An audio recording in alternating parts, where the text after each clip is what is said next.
Hi, everyone, and welcome to episode 060 of the WA Running Podcast as Chris and I record on the Saturday, the 21st of December, 2024. We have, other than Strive that happened yesterday on Friday night, there's not much to cover this week in terms of results. So we thought it'd be a great opportunity for us to chat to Kat Watt. So Kat's a seasoned marathoner, coach, and mum to two very fast boys.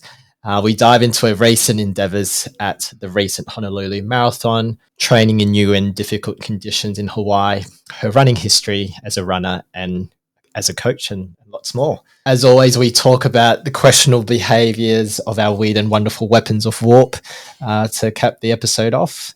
Across my screen is my co-host who is figuring out whether or not he's wearing the Endorphin Elites or the Lee Nings for the anticipated Parley Relay on the 26th of December. Chris the Metronome Shaw, how are you, mate? I'm very well, Simon. Had a great run this morning with the PR Run crew and a whole bunch of others. But haven't decided yet what's going to happen. I think Andy's been talking about wearing the old white New Balance and the jeans, but I don't have any white New Balance, and jeans and my thighs don't mix. So maybe not.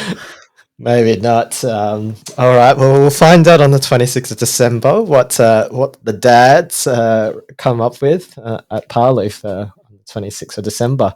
Shall we quickly go through our training weeks? The last time we do that this year. So we'll start with you, Chris. How's your week been?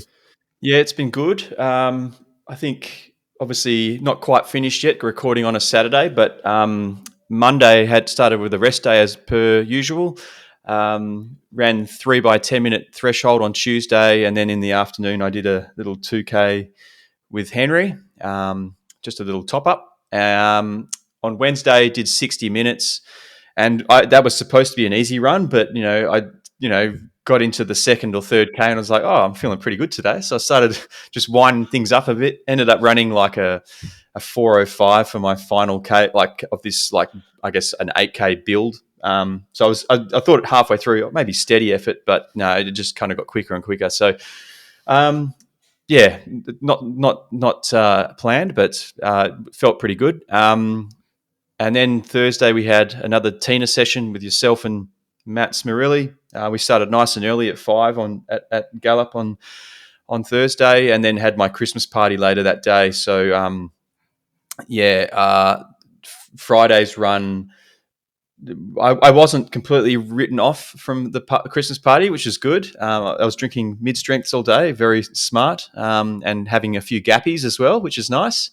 But yeah, 60 minutes on Friday was done at 1 p.m. And I think yesterday it was, 35 degrees. So it was a pretty hot little number, but my heat acclimatization is going up on the Garmin. So I'm not going to complain. I might have to do a few more of those actually to get that up a bit higher. And then, as I said earlier this morning, I did my longie, got invited out to Leighton Beach with Rochelle and Matt Damasi and their team. And I figured I'd wrap that up into my long run. So I ended up doing close to 2 hours before I met them at 7:30 at Leighton Beach. And then we did another 45 to 50 minutes after that, which is probably my longest run I've done post Sydney, actually. I think we ended up around 32 Ks. So not planned, but it means I probably have to do a little bit less tomorrow. So likely I'll probably do 45 minutes tomorrow, which will get me around 100 Ks for the week. Beautiful. So very spontaneous runs there. So I'm just looking at that marathon session on a Wednesday in between two workouts on a Tuesdays and Thursdays. So definitely something that Tina would be shaking her head about if she was coaching you. Yeah, for sure. But good to get the long run done today because, tomorrow's 41 degrees. So are you planning on doing the 45 minutes as early as possible and getting straight into the house? I guess part of the agreement in the house at the moment is that, one morning of the weekend is taken up by running, and then the other morning is family time effectively. So I probably end up doing that 45 either in the afternoon or midday, but we'll see. Like I tend, after a run which is close to 3 hours, always feels like my ass is about to fall out so, the next day. So I've got very weak adductors, so I'm working on those a little bit in my little gym sessions that I do. But it's an ongoing problem. Yeah. And I mean, you've hit the mileage already this week, right? So you could always just tap out in the morning. I could tap out, but then I'm not running 6 days a week. So it would be remiss of me not to run a little bit further. Yeah, not a problem.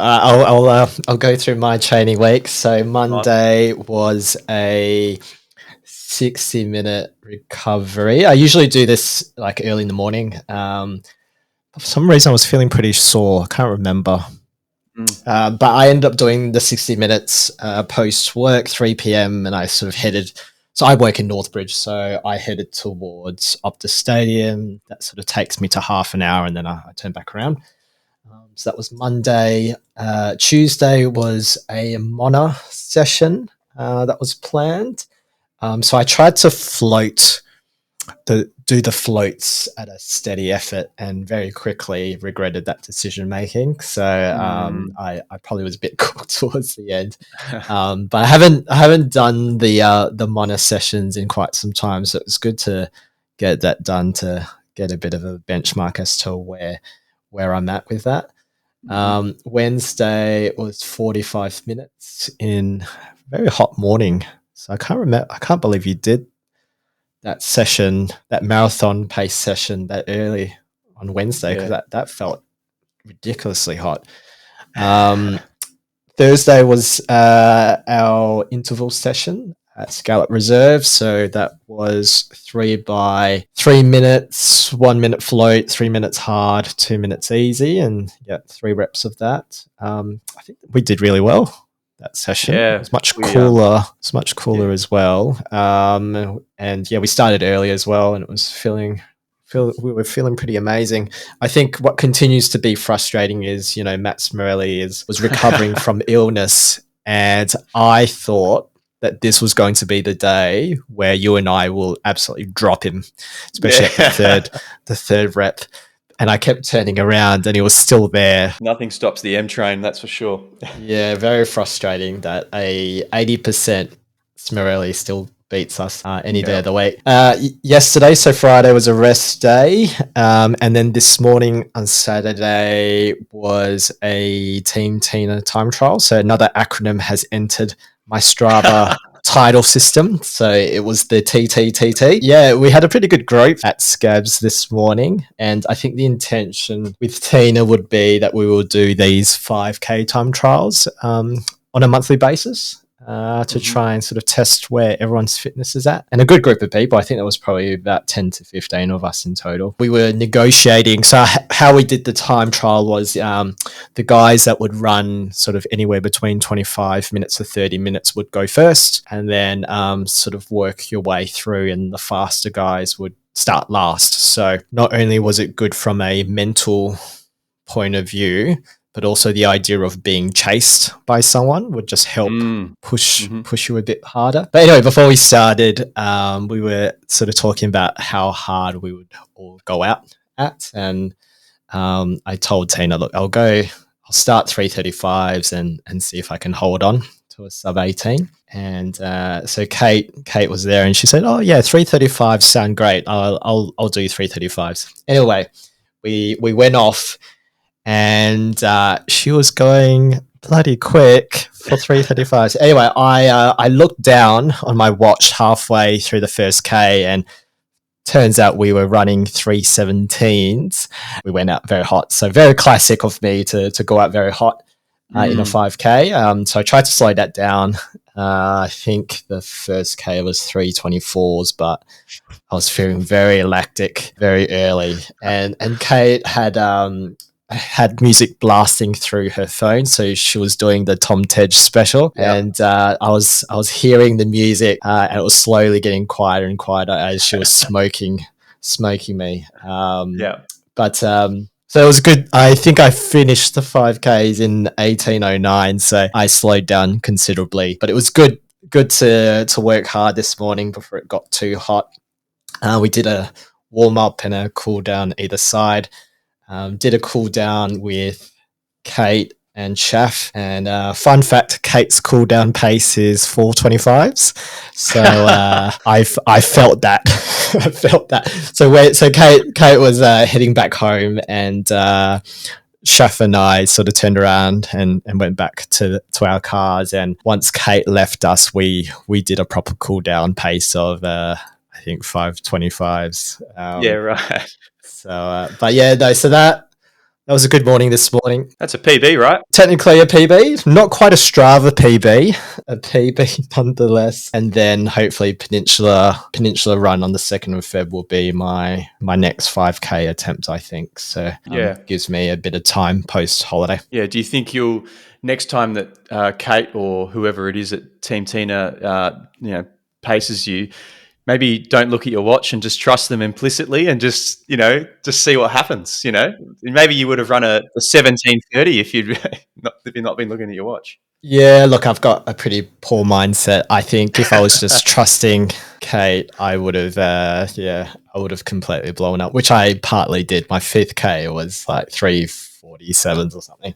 Right. I think this is good practice, right? In terms of knowing what it feels like and to push through pain, because all 5Ks are always painful. So so it's a good practice run. So I've got 90 minutes planned tomorrow. I don't know if that is going to happen with the weather. We'll see how we go.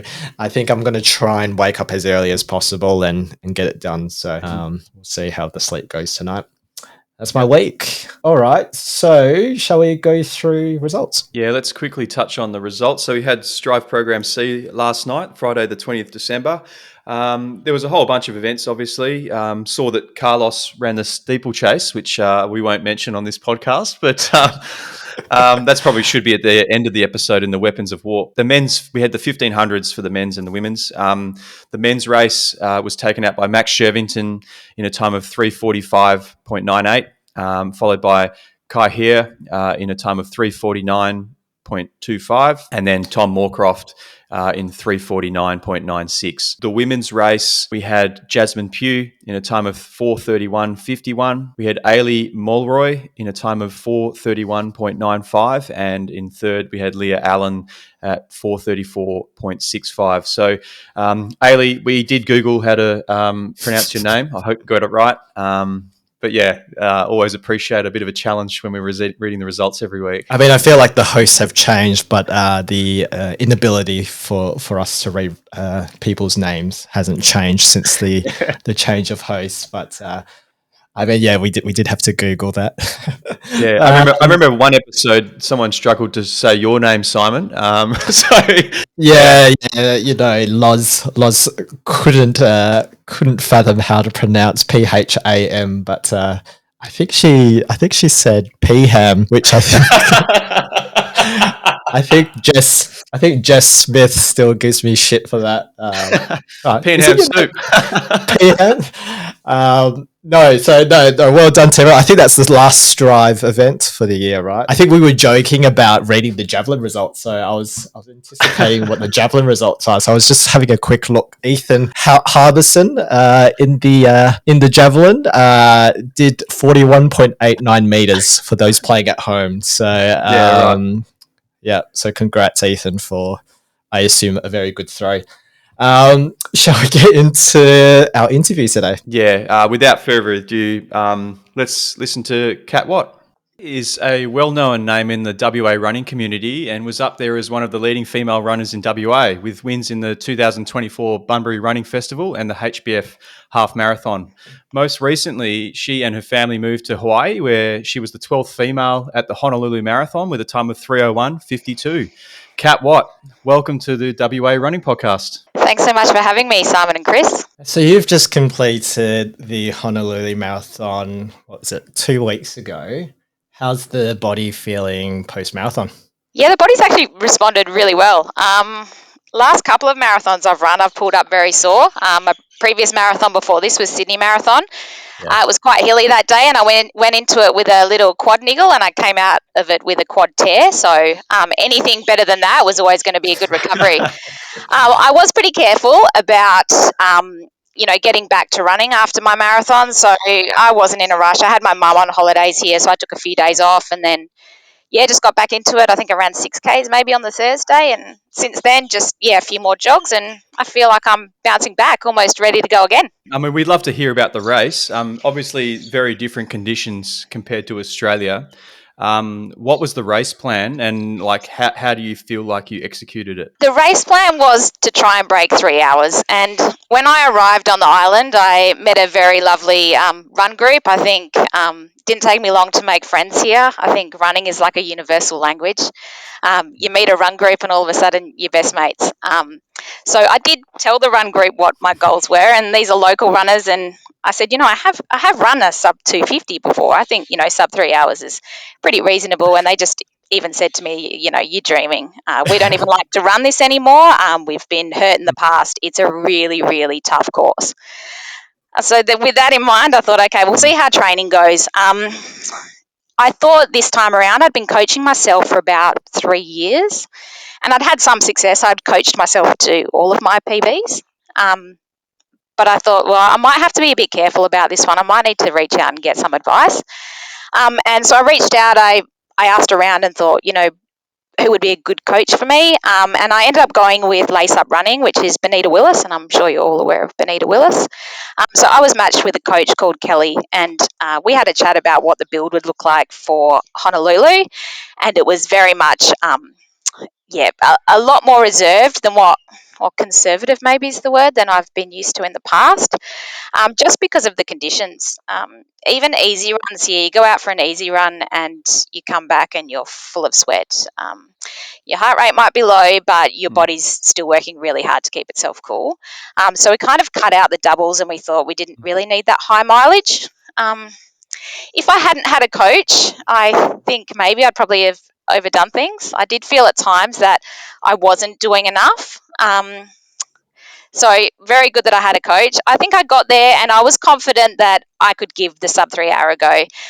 There were groups in my run club that were going for 3:05, and I thought, well, I could go for 3:05 and I could negative split and run a 3:02, but that's probably not going to please me. I've always been a person that likes to kind of raise the bar, and I thought I'm going to go for that sub 3. So having a good chat to my coach, absolutely go out conservative. And if it hadn't been for her advice, I think I would have gone out a little bit harder.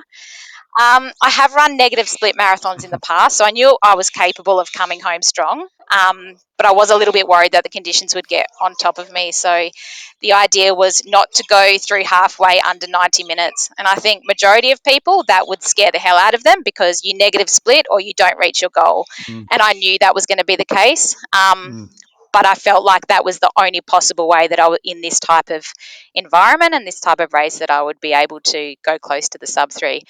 At the end of the day, I went through in 90:25 and unfortunately couldn't find that negative split, but I didn't fade too much. I think I ran an extra minute, so 91 minutes and a half for the second half. So I don't think any other race strategy, from my opinion, would have got me any closer to a sub 3. I think it was really smart. And I do have my coach Kelly to thank for that, because I knew if I went in under 90 minutes, I'd have someone to answer to, or like I haven't followed the race plan that we agreed on.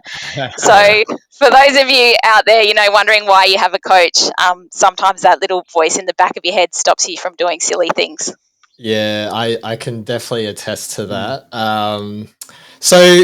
So you sort of touched on training a little bit there, where it wasn't more intense than perhaps what you have been used to in your usual marathon builds.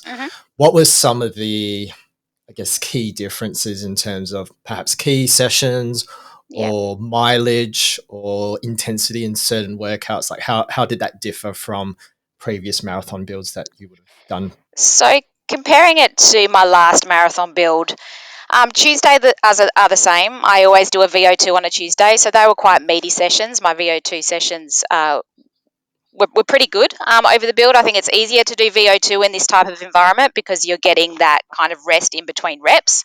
The tempos and the thresholds are what's harder because it's a sustained effort. So what we agreed on is 1 week we do a VO2 and a tempo on a Friday, normal long run. And then the next week we do a VO2 on a Tuesday and we do a long run with marathon pace on a Sunday, but no Friday.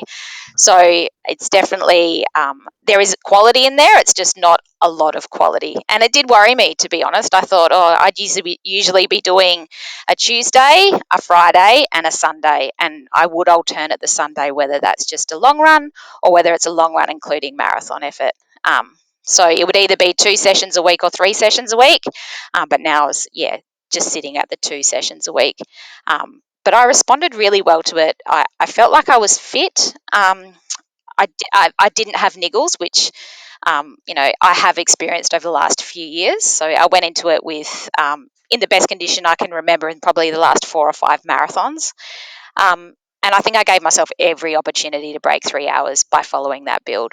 And was that adjustment purely from the point of view of the weather and just the conditions in which you were training in? Yeah, so my total volume was around 120. I think I peaked at maybe 125. There was probably half the 12 weeks was over 120.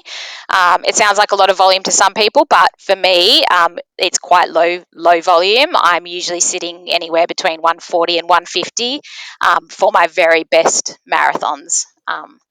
And look, now that I've been through this build and I've acclimatized, perhaps for my next one, there might be a little bit of extra meat in there.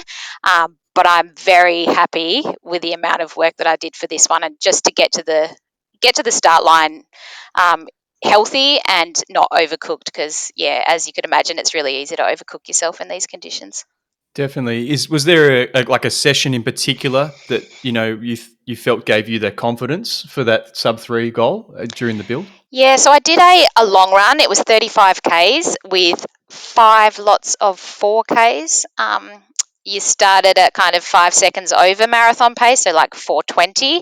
Obviously, sub 3 is a 4:15 pace, and you work down to like a 4:05. I felt absolutely amazing in that session. But I was doing it around my local area, which is very flat, and there wasn't as much humidity that day. There's so many different variables, you know what I mean, when you do a training run and you think, I just want it to be this day. I feel like I could have run sub 3 this day. But at the end of the day, you can't choose the weather. You can't choose the conditions. The course is more difficult and all of those things. And I thought, I'm a red hot chance here and I'm going to do everything I can to try and run that sub 3. Yeah, for sure. And in terms of like nutrition and hydration, do you get to bring your own drinks to that course, or are you using course drink stations? So funny thing about Honolulu Marathon is there's no corrals. There's no unless you're a Kenyan who can run under 2 hours 30 for a woman. There's no personal drinks. There's no cutoff time. I think it's one of the only American marathons where there's no cutoff time. So we had people finishing in like 13 hours. The streets were closed for all day. So no is the short answer. I wasn't allowed personal drinks. I did have my mum out there at some point. She was supposed to give me a drink at 10 Ks, but I suddenly saw her at 6 Ks. I'd sent her to the wrong park, and I quickly ran past her. So I didn't grab that drink, but that certainly didn't ruin my day. I definitely knew I had to slow down. Every single aid station is water. One to drink out of and one to pour over your head. Even within the first couple of Ks, you're dripping sweat. Just because of the humidity here. And I just think a lot of people suffered cramping. Luckily, I didn't. I was really good with my nutrition, hydration. Even if I have to slow down those 5 seconds, I always made sure I did. I took about 7 gels, I think, on course, as well as water, Gatorade. I managed to get across the line without a cramp, which is which is an achievement in itself at Honolulu Marathon. Yeah, for sure. Were you doing any gym work in the lead up as well? Or were you kind of just doing those 2 sessions a week? Because my volume was a lot lower, and life in Hawaii, as you can imagine, has slowed down significantly for me since moving from Perth.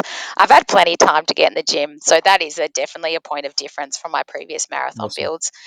Super important. I used to dread going to the gym, and I guess some of you guys and some of you runners would be exactly the same. Like, should I go for a run or should I go to the gym? And you're always going to go for a run. Yep.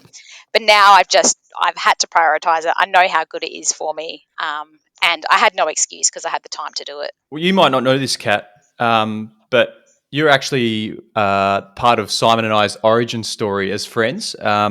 You and Tony Smith were pacing the 90-minute bus at Joondalup Marathon, Joondalup Half last year, and Simon and I met at that race more or less. So I guess, yeah, in some ways, I feel like we know you, even though we don't know you so well. But tell us about perhaps your origin story and your relationship with running. Where did it start for you, and how has it evolved over the years? So I started as soon as I could walk, I could run. I just wanted to run. My parents recognised that, put me straight into little athletics when I was 6 years old. I would say most of my results came from hard work rather than talent. There certainly wasn't all that natural talent there, but I just had this competitive nature, and I probably still do. It's carried with me over time, and I just loved it. I was quite competitive at the state level, but yeah, I don't think I was ever going to go anywhere with my running. And as we've spoken about, and I've heard on many podcasts, back in those days, like I am in my 40s, there was just no pathway anyway. So once you're a teenager, it's like, unless you're going to go to the Olympics, what are you going to do? The senior kind of atmosphere wasn't really there. So I kind of left running. I went to uni, got myself a degree, did work, gave it up for a few years. I partied hard. Not ashamed to say. I think a lot of us marathoners have had a good time in our 20s. And then in my late 20s, my husband proposed to me, actually, and this is how I got back into running. And I just thought, you know what, I really just want to lose some weight for my wedding. I want to look good in my wedding dress, and I can run. I've always been able to run, so I just started going for a run. And then it turns into like a little bit of an addiction, right? And I thought, I'll just enter a local 5K race. And I entered a local 5K race in Rockingham, and I ended up coming first. And look, the time was like 21 minutes something, which isn't that quick for first place. But they had a $500 prize. Oh, wow. It probably doesn't happen these days, right? Because we hear about the prize money and it goes through the community a lot quicker. This is probably the days before the internet was so prolific. And I was absolutely gobsmacked. And then I thought, oh wow, I'm actually okay at this. Maybe I should enter more events. It was a long time before I ever saw any more money. But yeah, I kind of just got hooked. And within a couple of years, obviously got married, and within a year or two, I was running a marathon. I wouldn't recommend that to everybody, but I feel like as a mature adult in your late 20s, I think you just go for it. It's not like I was 17, just getting into the sport.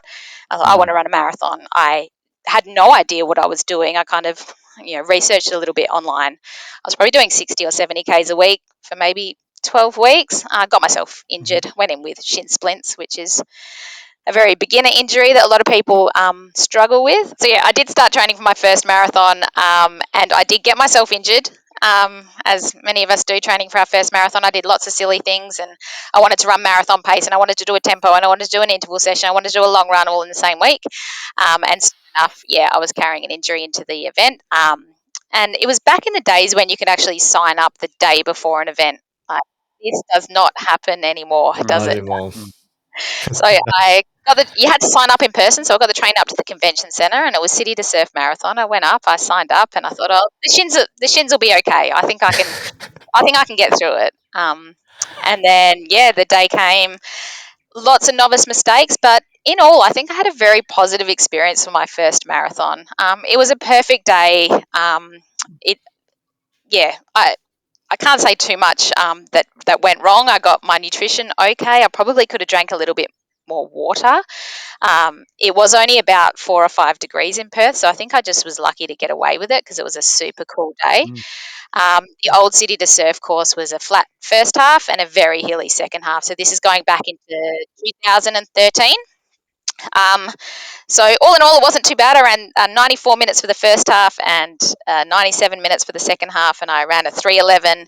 And I thought that was it. I am God. Like this is. I'm never going to be faster than this. This is just amazing. I can't believe I did this, and all of those other things.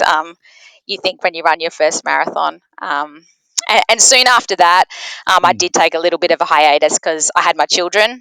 So I had my son Evan 10 years ago, and then I may have run. I'm not sure. I don't think I ran a marathon between my two kids. But once I had my second child, I came back with a vengeance. I think. I was ready.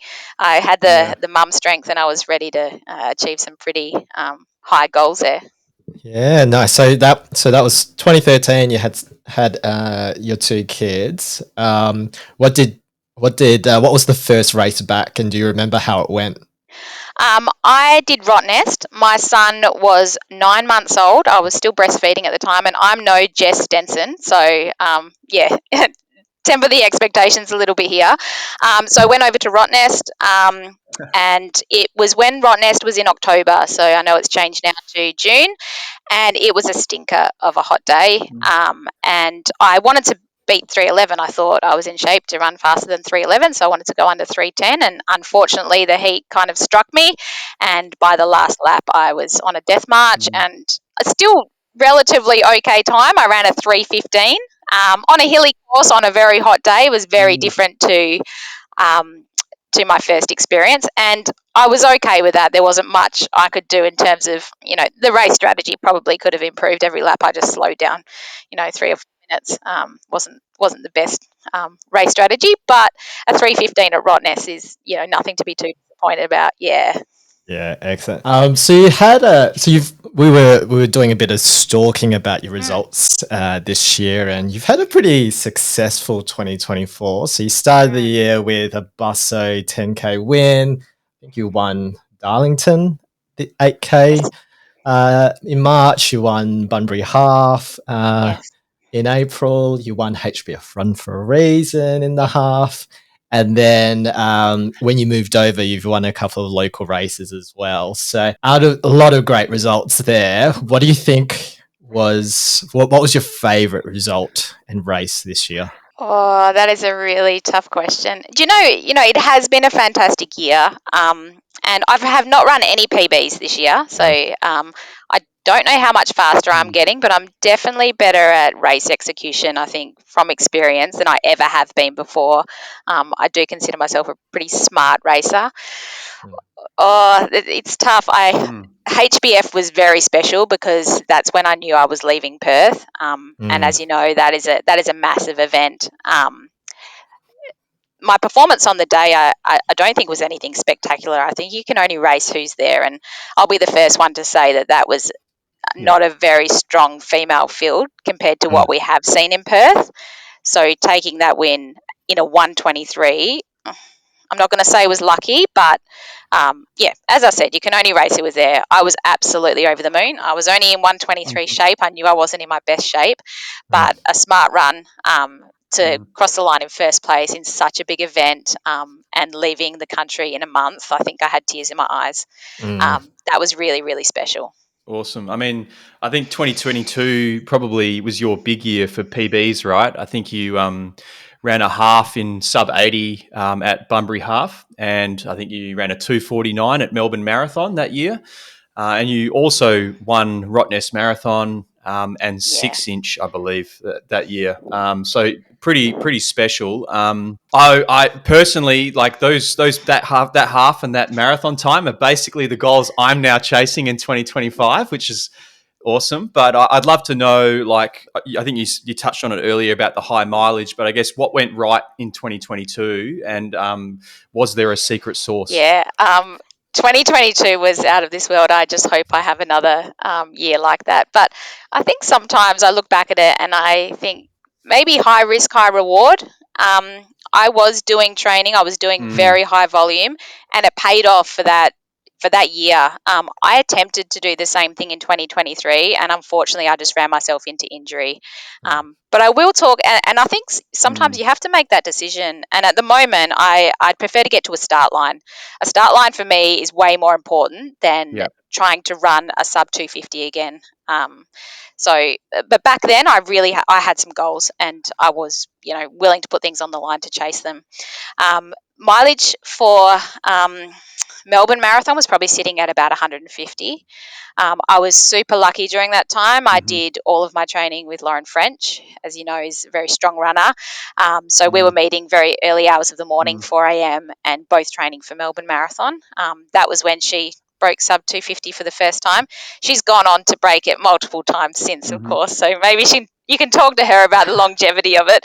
But for me, I was running out of my skin to keep up with her in sessions. And she really dragged me along. And, I'm probably a little bit stronger on the hills, so I would take her out to the hills on a Sunday. So it was pretty much, so a lot of double runs, probably 3 double runs a week. Tuesday VO2, either Thursday or Friday, a big tempo session.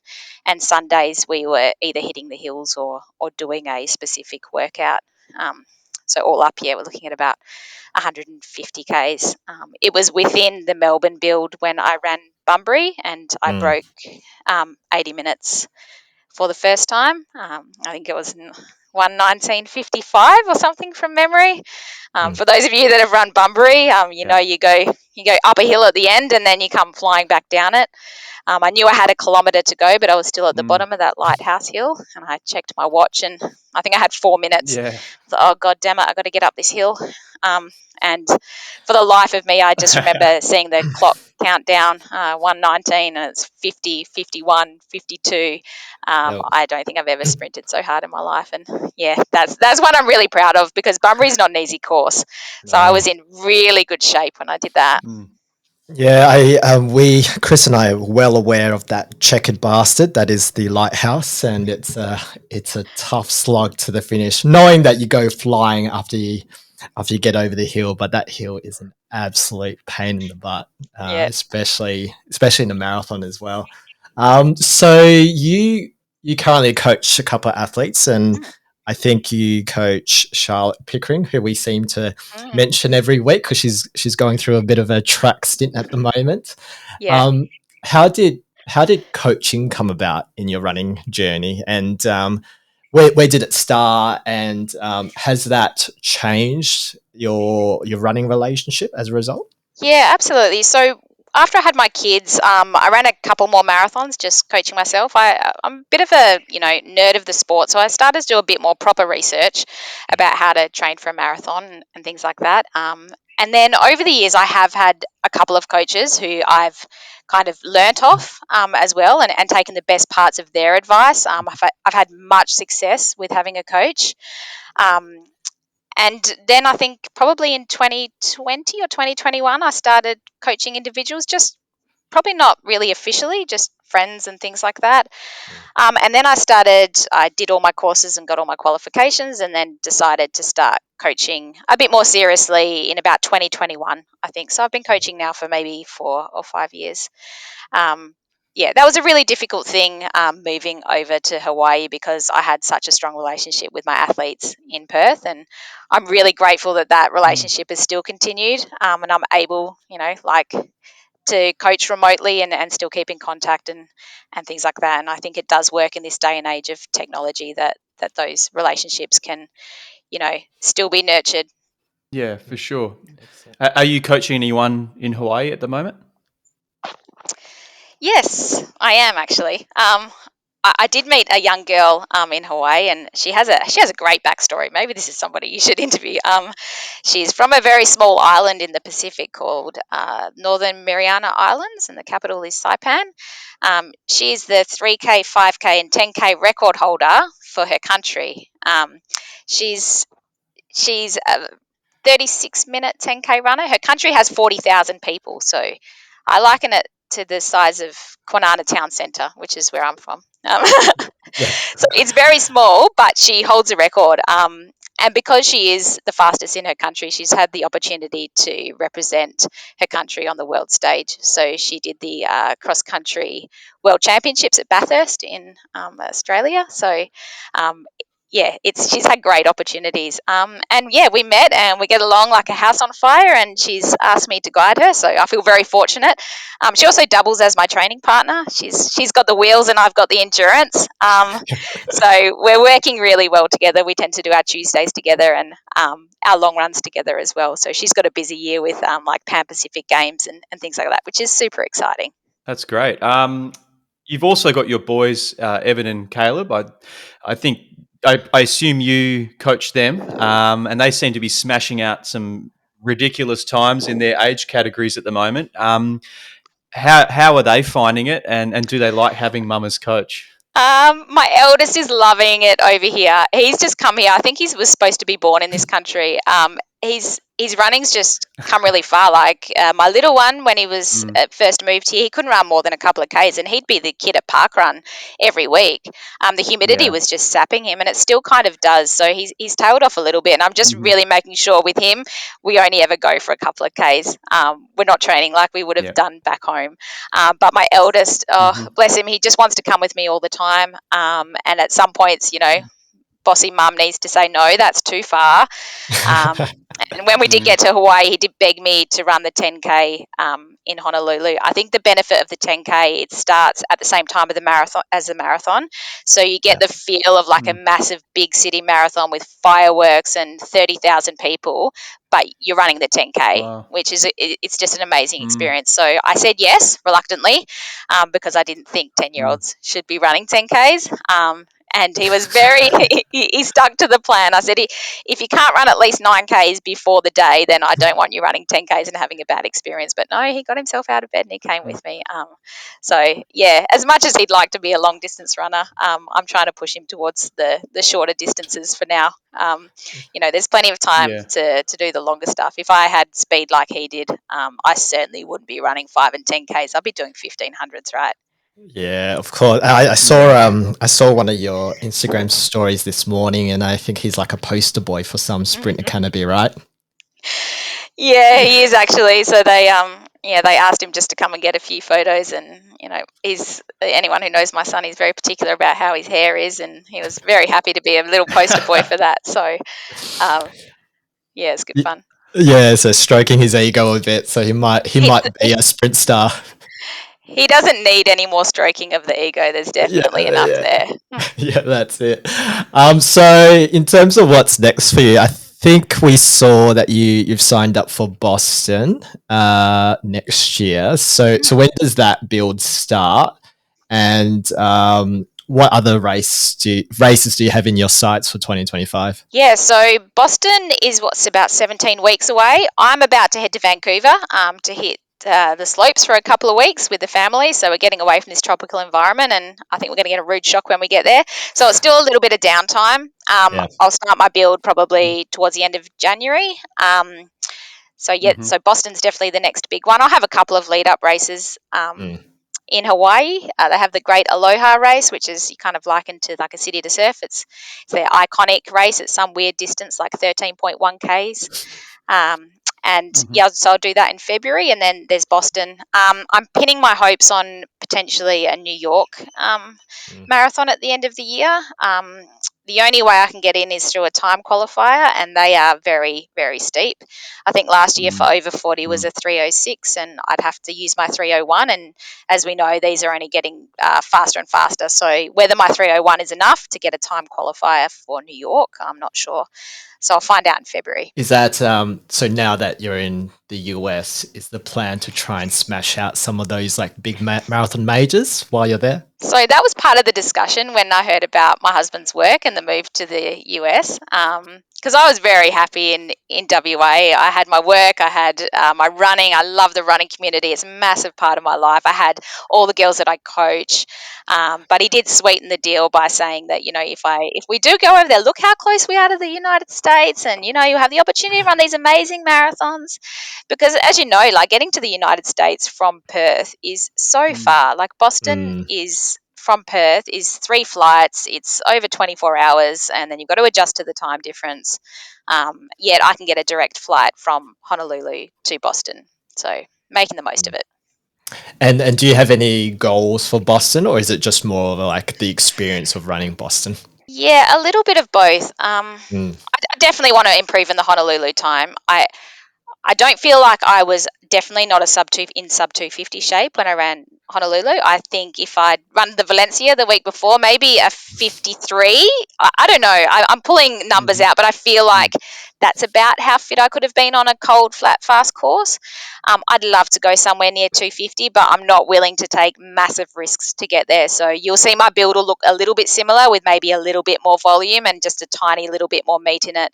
And hopefully that's good enough for somewhere around 250. My flights are booked, so if I'm there, I'm running, and if I've injured myself, I'll be walking it in a moon boot. I'm doing it either way, so I prefer that not to happen. So yeah, I'm going to be a little bit risk averse. I mean, I think it's always interesting when you're training in an environment that is, considerably different to, say, if you're training in a humid environment, but you're going to Boston where it's potentially quite cool and dry. How you go about.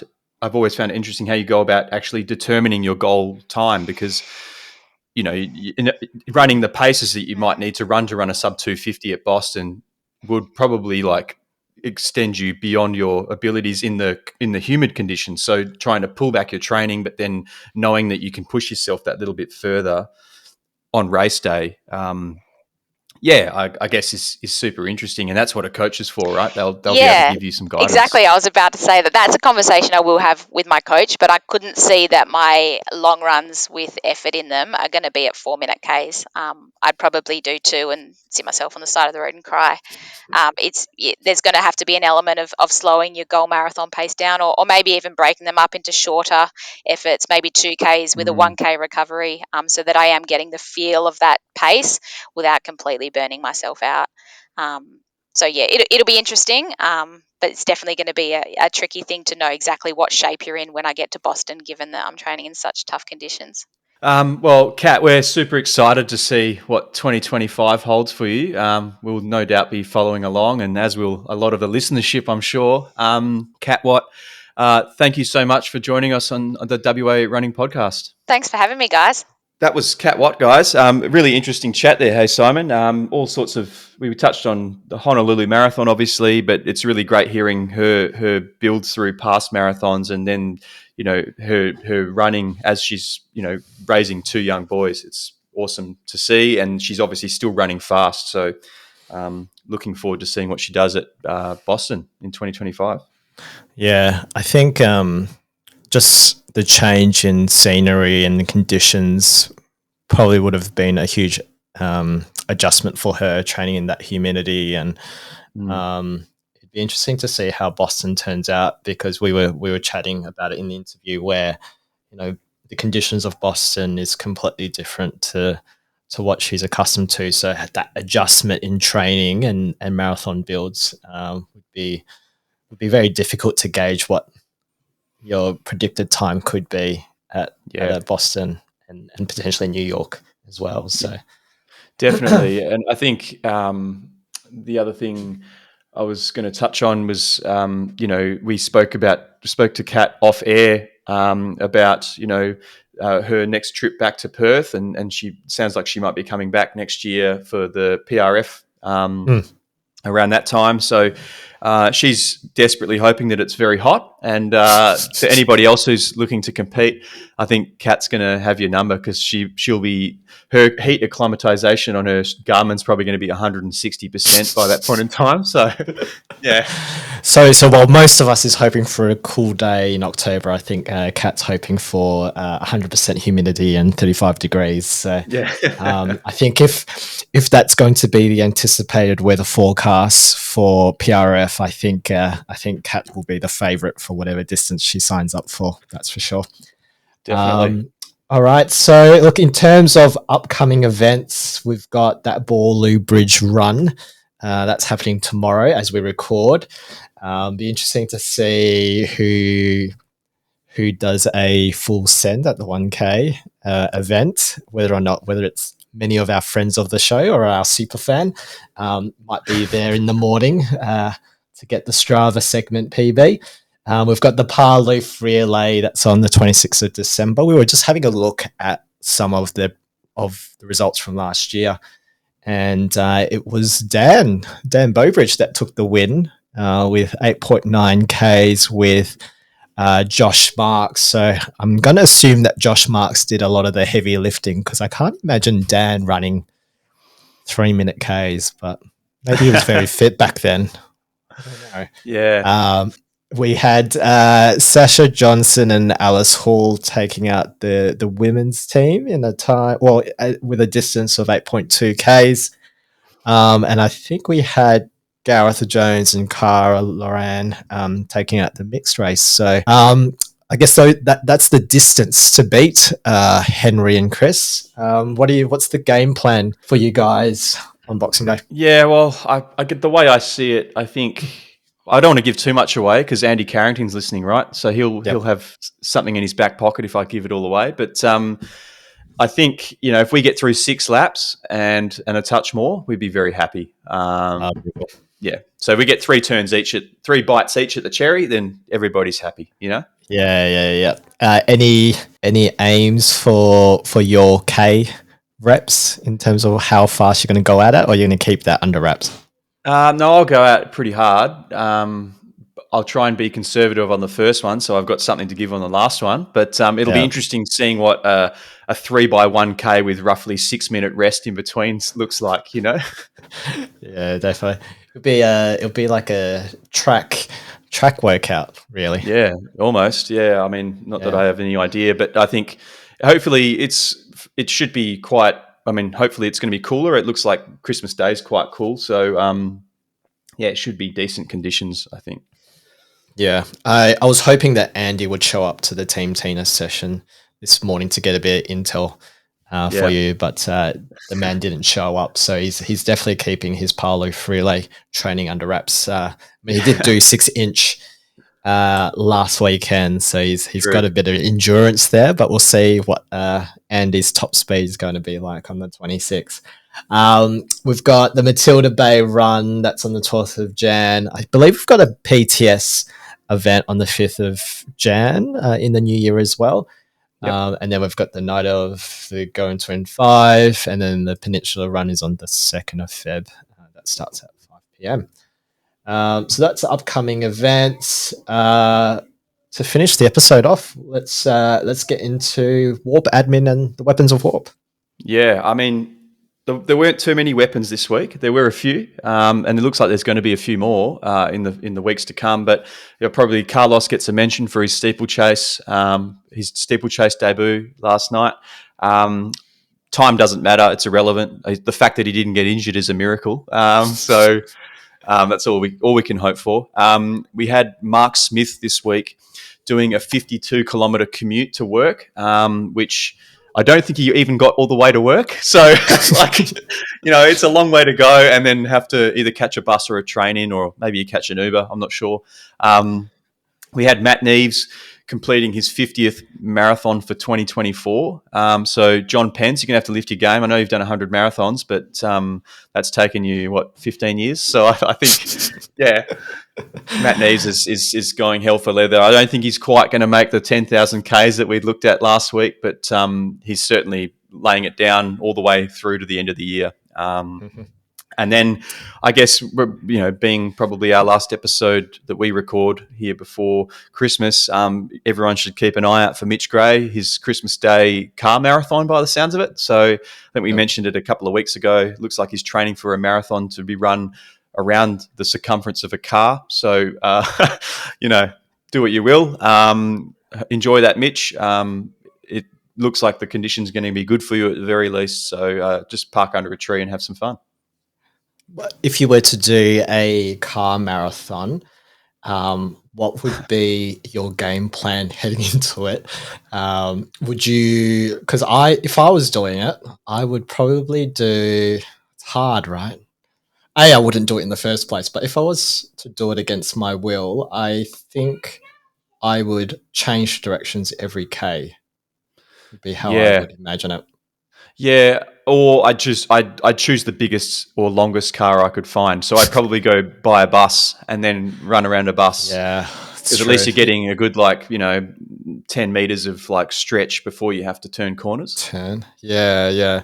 You wouldn't do it like around a Suzuki Swift or anything. You'd be getting like a big like Tarago kind of at the very least. Yeah. Well, good luck, definitely. Mitch, on Christmas Day. We're not too sure why you're doing it, whether it's just for shits and giggles, but we commend. I'm not sure what we're commending, but good luck. Good luck, Mitch, for Christmas. Our socials, our Instagram is WA Running Pod. Our email is warunningpodcast@gmail.com. And our Strava group is Warp. So, thanks for everyone's support this year. And in particular, thank you for listening to the last 8-9 eps with us as we've taken over the reins of Warp. We can't wait to, talk to you guys about what we've got planned for 2025. I think it's probably taken us a couple of episodes to get into the groove of recording and editing and posting and so forth. But are we going to reveal too much about what we've got planned for 2025, or are we going to keep it under wraps? No, I think we'll keep it under wraps until the new year. But it will mean that there's a bit more work for us to do, I think. If that gives away anything. I mean, we have been speaking to people as we've been running with them, so if you're interested in coming for a run with us and hearing about what's going on behind the scenes, by all means, send us a message and we'll get in touch. Community run we touched on last week, but that's in the works at the moment, and trying to set up a consistent thing, that will hopefully be bigger and better. Probably still going to be on Fridays. So if anybody's having trouble getting to and from work, these community runs should be in a central location.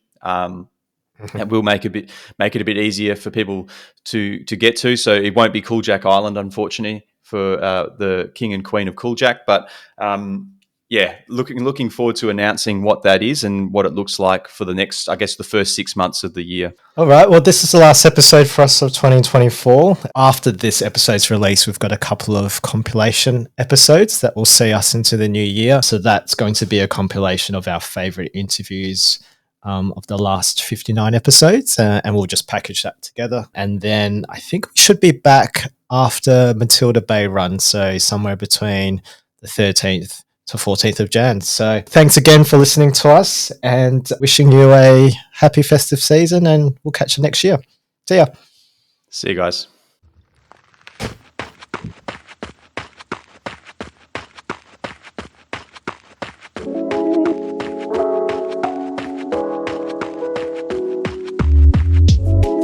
No wolf noises?